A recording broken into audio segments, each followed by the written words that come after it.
Hi guys, welcome back to another video. In today's video, I'm going to rank common and popular trading strategies out there on social media. I've been trading for quite a while now.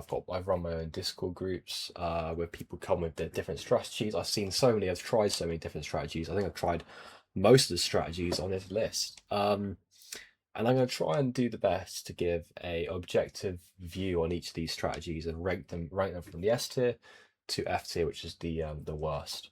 The first strategy is order blocks. And what I do is supply and demand because it's basically the same thing.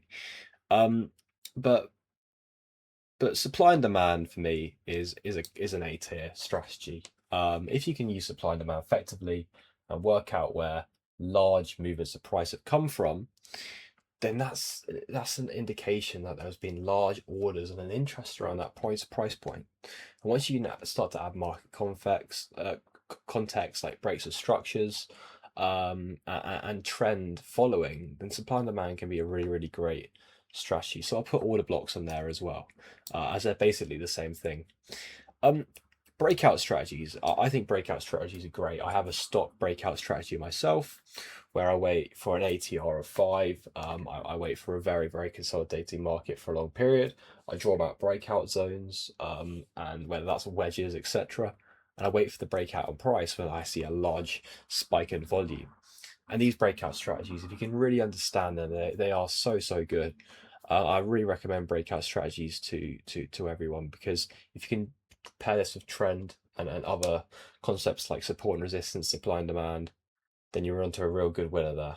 Because you can catch some really nice long moves as well and start to trail the stop losses up with EMAs, etc. Trend following strategies though do surpass breakout strategies in my opinion. From what I've seen from my own trading and the majority of successful traders that are actually profitable, they tend to trade trend following strategies. Um, Especially if you have more of a longer approach to the market, like a swing trader. Trend following strategies are so important to understand, and if you can really understand trend trading, it is the easiest way, in my opinion, to understand price and understand trading itself, and therefore gain an edge in the market.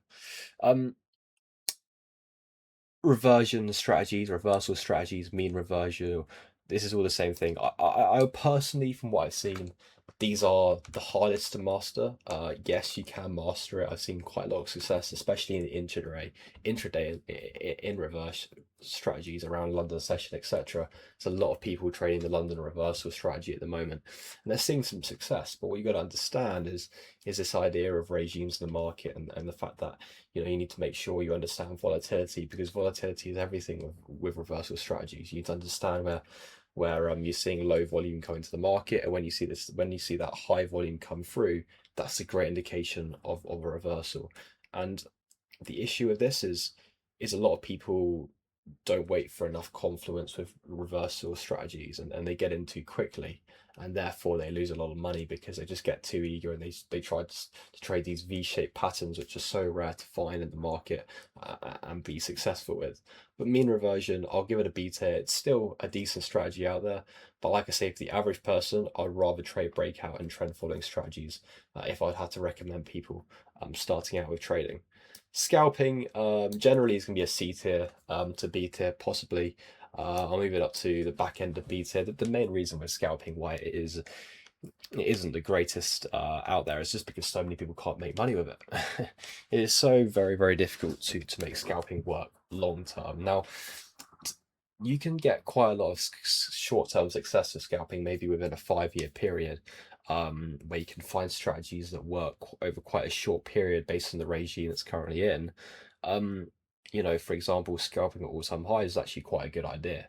Right now, I'm scalping at all-time highs in the S&P and the Nasdaq, but people try to scalp over a long period of time, and it's very difficult to do.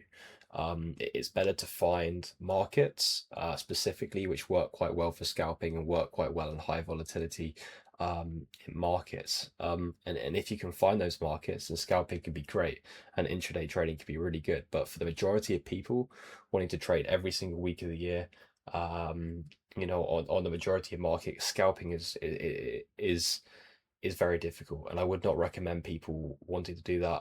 If I recommended scalping, I would say, understand, first of all, one session a day, whether that's the London session, the Asia session, the New York session, and then understand about volatility and volume. If you can try and work out volume analysis with the scalping, then you're into a really good start. Swing trading for me has got to go S tier. For me, I am slightly biased as I am predominantly a swing trader. But from the bottom of my heart, the most amount of people I've seen become profitable have been swing traders, who can actually post the results, the long-term results, to show for it as well. I know a lot of people who are profitable scalping, but the issue is they didn't have a long enough track record to really trust them. They may only have a 3 or 4 year track record, but of course that's not really a long enough period of time to really understand, can you actually make a living from this or not? The people I see making a living from trading, they tend to be swing traders because they've just been training for so long, and being on the higher time frames means, you know, you have to you have less reps. So you are normally and have been normally training for a longer period of time compared to scalpers who pick it up very quickly and therefore drop it. But for the swing traders who are still going after 8 years, a lot of them are making quite good money from the game, and a lot of them are profitable and consistent. I've been swing trading now for a bit, and it has been so much better than scalping for me personally, and I've just seen so much more of an edge in the market, than the edge that scalping gave me an intraday. So I'd really recommend, if you can stick to trend following strategies as a swing trader, you're onto a really, really good start there. ICT and SMC for me would go C tier, simply because if you look at the statistics, they're really ramped against ICT traders from the start.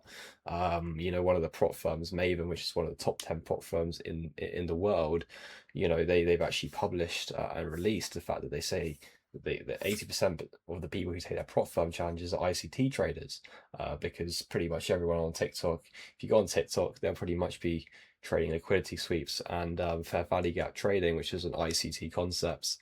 And they're all trading prop firms because, of course, they're scalpers. They're trading the S&P, they're trading the Nasdaq, but most of them aren't making any money at all. And the fact that 80% of them who trade ICT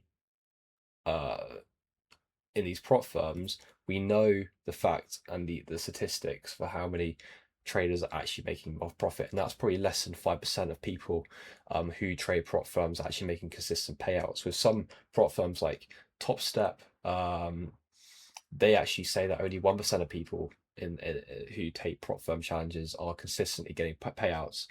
So for the majority of people to trade ICT in these challenges, it just shows that it's not working, because there's so much content out there for ICT traders, yet why does it not work? Well, of course, what they will do is they will say, well, it's because of your psychology, it's because of this, that, and the other. And the fact is, I'm sorry to say, it's just they don't have a big enough edge in the market. It's very easy to hop on the VIP bandwagon and say, okay, the reason that you're not working is because you've got psychology problems. Well, that's very ironic if you say you've got a mechanical strategy, because the whole talking point and the way you marketed it was the fact that you don't need any psychology at all, and as soon as they join the group, then you blame it on psychology, even though you trade a fully mechanical model.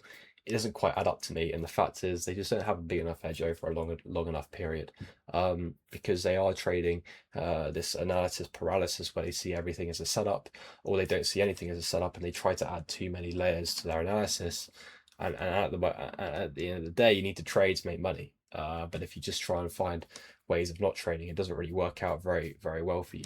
Fibonacci retracement would be a B tier strategy for me.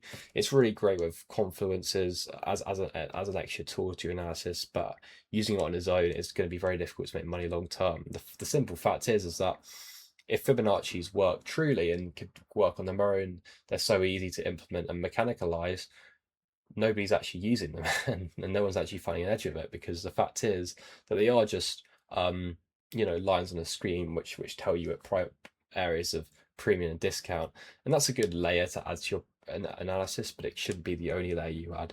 So for that reason, I'll have to put it in the B tier, because it isn't really good enough as a single strategy alone, but it can be great, and better than some ICT concept when it comes to simply understanding premium discount levels. Support and resistance for me goes in A tier along with supply and demand. I think these things go in tandem because they're basically the same thing.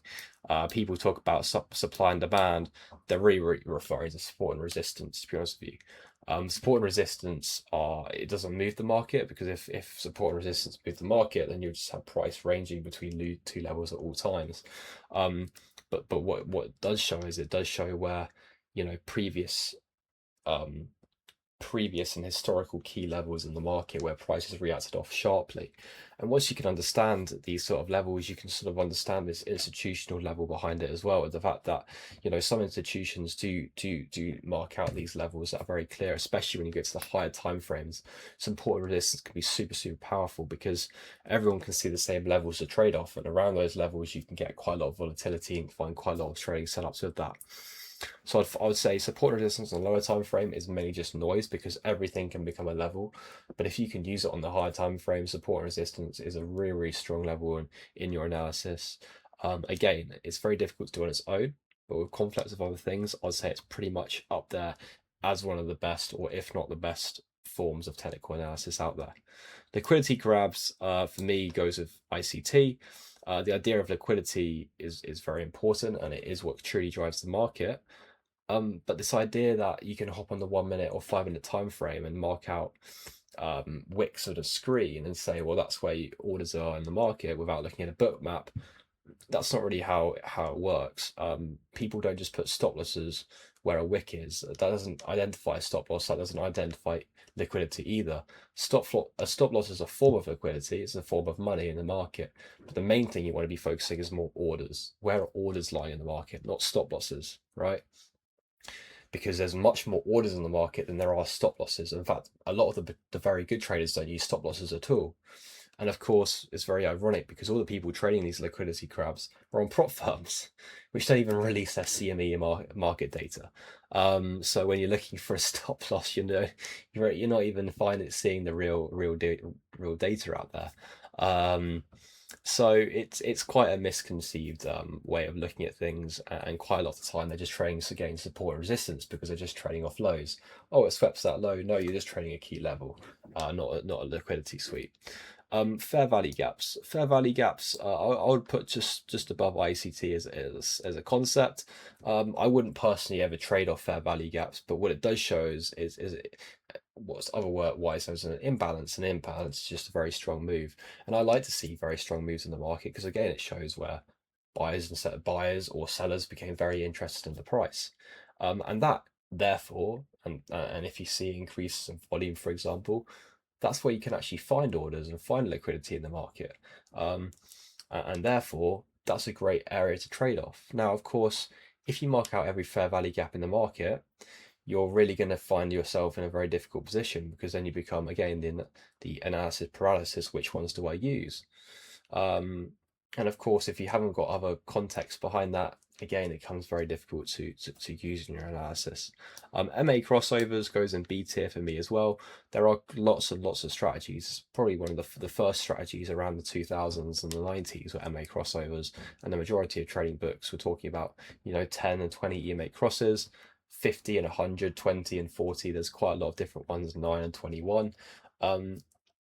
But again, to use it on its own, I wouldn't recommend. But EMAs in itself are very nice to use in your analysis. But talking about the strategy of MA crossovers on itself, it's quite a lagging indicator, and it's not great. But I would put it in the B tier for those for that reason. And again, RSI divergence, it's quite a lagging indicator. I don't really ever use this in my analysis. I don't really know many people who do, who are really profitable in the markets.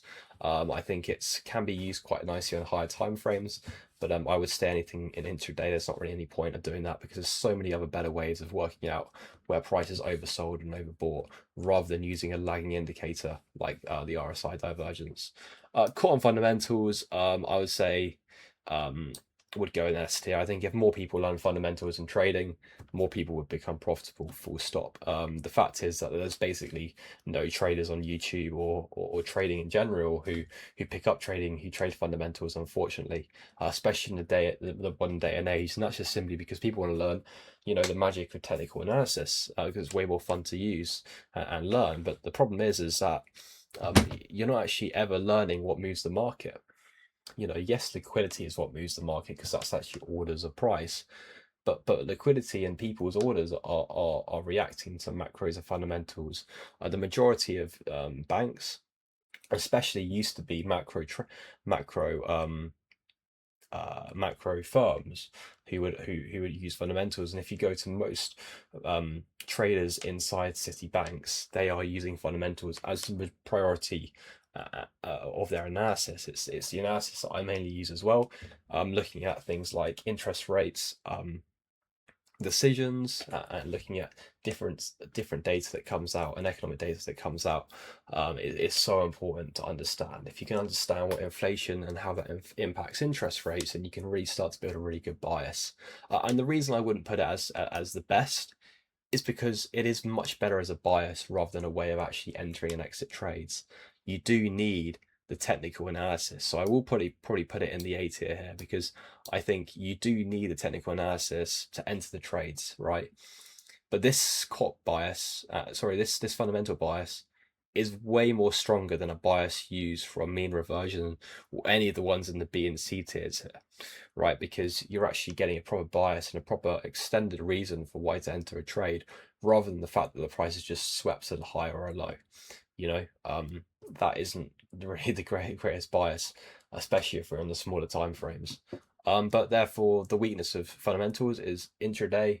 It's not as useful. It's better for swing traders, but I'm talking about the average trader picking up a going on trading view and starting trading. What should they be doing? Well, they should be doing swing trading. They should be doing trend following. They should be using fundamentals. They should be using support and resistance, supply and demand. That's ideally what the video is about. Carrying on, news trading for me goes in C tier. It's mainly manipulation a lot of the time around the news anyway, and most people don't know how to read it properly. And me telling people to go and try and understand news trading would be not so clever of me, and not very not a great influence, because it's just so difficult to do without the fast live streams and news feeds that's coming through to you from the retail side. Range trading is very difficult to do, and therefore I put it in the B tier.